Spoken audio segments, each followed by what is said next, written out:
Dear students, एक और new update आपके एमपी बोर्ड रिजल्ट से रिलेटेड इस वीडियो के अंदर आपको प्रोवाइड कराने वाला हूं कि फाइनली एमपी बोर्ड ने भी अपना फार्मूला तैयार कर लिया है आपके रिजल्ट को लेकर। जी हां, रिजल्ट के लिए 60-60 का फार्मूला एमपी बोर्ड के द्वारा तैयार किया जा चुका है। अब क्या है ये फार्मूला, मैं आपको इस वीडियो के अंदर एक्सप्लेन कराने वाला हूँ, तो गाइस वीडियो की स्टार्टिंग से लेकर एंड तक जरूर देखिएगा।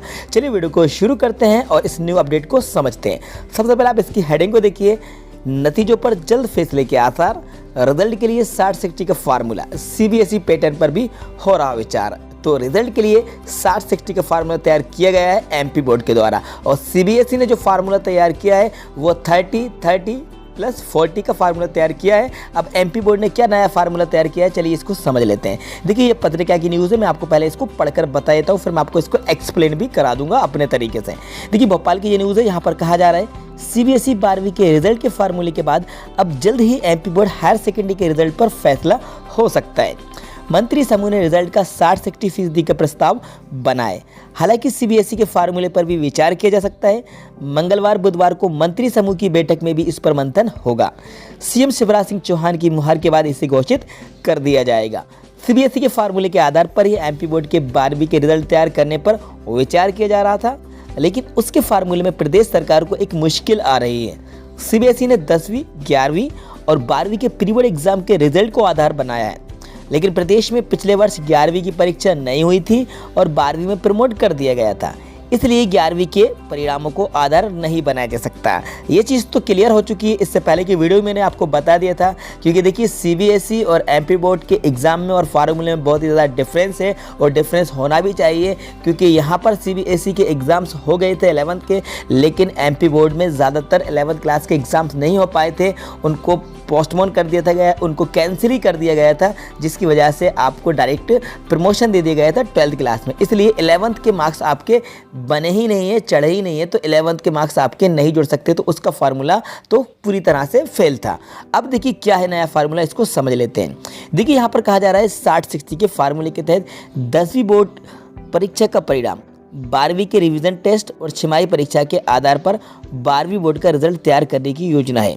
मतलब ये है कि फार्मूले के तहत 10वीं बोर्ड परीक्षा का परिणाम, मतलब कि आपकी जो 10th क्लास थी, 10th क्लास का रिजल्ट, और 12वीं के रिवीजन टेस्ट और छमाही परीक्षा के आधार पर, मतलब कि आपकी क्लास 10th और क्लास 12th। 11th क्लास को तो सिरे से अब अलग कर दिया गया है, 11th का कोई आपका यहाँ पर मेंशन नहीं किया गया है, क्योंकि 11th के मार्क्स ही नहीं है, कोई डेटा ही नहीं है। तो आपकी क्लास 10th के और 12th के जो रिवीजन टेस्ट आपके हुए थे और हाफ ईयरली एग्जाम जो आपके हुए थे, उसके आधार पर 12वीं बोर्ड का रिजल्ट तैयार करने की योजना है। क्योंकि 11वीं में कोरोना काल के कारण पिछले सत्र में भी परीक्षा नहीं हुई, इसलिए उस वर्ष के नंबर नहीं जोड़े जाएंगे। 10वीं के अंकों को 60%, मतलब कि आपकी जो क्लास 10th है उसका 60% आपके मार्क्स लिए जाएंगे। ओवरऑल आपके जितने भी सब्जेक्ट थे उसमें से 60% आपके मार्क्स जोड़े जाएंगे। और 12वीं के आपके जो रिवीजन टेस्ट थे, जिसमें हाफ ईयरली एग्जाम भी थे, उसका 40% आपका वेटेज दिया जाएगा। तो ओवरऑल ये जो फार्मूला बनकर तैयार हुआ है, ये आपका 60 + 40, मतलब कि 10th क्लास को बेस माना जाएगा, 10th क्लास को आधार बना जाएगा, और 10th क्लास से आपके 60% मार्क्स जोड़े जाएंगे आपके 12th क्लास के रिजल्ट में। और आपके 12th क्लास में जो रिवीजन टेस्ट हुए थे और आपने जो हाफ ईयरली एग्जाम दिए थे, उसके आपके 40% मार्क्स लिए जाएंगे। ये नया फार्मूला बनकर तैयार हुआ है। अब लेकिन इस फार्मूले में भी एक कमी है, जो मैं आपको बता दूं, ये जो सेम कमी है ये आपके सीबीएसई फार्मूले में भी हुई थी, जिसको लेकर स्टूडेंट्स ने काफ़ी नाराज़गी जताई है। क्योंकि सीबीएसई के छात्रों ने भी सवाल उठाए उस फार्मूले को लेकर, तो एमपी बोर्ड के छात्र भी इस फार्मूले को लेकर सवाल उठा सकते हैं, क्योंकि यहाँ पर प्राइवेट छात्रों का कोई जिक्र नहीं किया गया है कि प्राइवेट छात्रों का रिजल्ट किस तरीके से तैयार किया जाएगा। मेरे पास आप लोग के काफ़ी सारे कमेंट्स आते हैं, स्पेशली प्राइवेट छात्र जो प्राइवेट फॉर्म भरते हैं, उनका यहाँ पर कोई जिक्र नहीं किया गया है कि उनका रिजल्ट किस तरीके से तैयार किया जाएगा। क्योंकि ये जो 60 और 40 का जो फार्मूला है, इसमें ये बात कही जा रही है कि 12th क्लास के आपके जो मार्क्स ऐड होंगे वो हाफ ईयरली, लेकिन प्राइवेट जो स्टूडेंट फॉर्म भरते हैं उनके तो हाफ ईयरली भी नहीं होते, ना टर्मिनल होते, ना हाफ ईयरली होते, और उनका कोई रिकॉर्ड नहीं होता है, तो वो डायरेक्टली मेन एग्जाम देते हैं, वो बोर्ड एग्जाम देते हैं जो प्राइवेट फॉर्म भरते हैं, तो उनका कोई जिक्र नहीं है यहाँ पर। और उनकी स्टूडेंट्स के बारे में भी कुछ नहीं कहा गया है जो सेकंड बार 12th क्लास में अपेयर होते हैं, जो एक बार फेल होने के बाद दूसरी बार वो फॉर्म भरते हैं और एग्ज़ाम में पास होने की उम्मीद से अपेयर होते हैं, उनके बारे में भी यहाँ पर कोई जिक्र नहीं कहा गया है। लेकिन आपको थोड़ा सा वेट करना है। अब देखिए इसके लिए क्या कुछ आदेश जारी होने वाला है, तो जल्दी ही इसके ऊपर एक आदेश जारी हो जाएगा। इसके ऊपर पूरी एक गाइडलाइन आ जाएगी कि ये जो 60 और 40 फार्मूला है इसको लागू किया जाना चाहिए कि नहीं किया जाना चाहिए।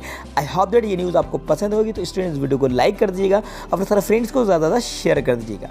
और हाँ, यदि आप चैनल पर नए हैं और आपने अभी तक इस चैनल को सब्सक्राइब नहीं किया है तो स्टूडेंट इस चैनल को ज़रूर सब्सक्राइब कर दीजिएगा, साथ में बेल आइकन को प्रेस कर दीजिएगा, सो दैट आपको आने वाली वीडियोस के नोटिफिकेशन सबसे पहले टाइम पर मिलते रहेंगे। जैसे भी कोई नया अपडेट आएगा उसके ऊपर सबसे पहले मैं वीडियो बनाकर आप तक पहुँचाने की कोशिश करूँगा। Thanks for watching.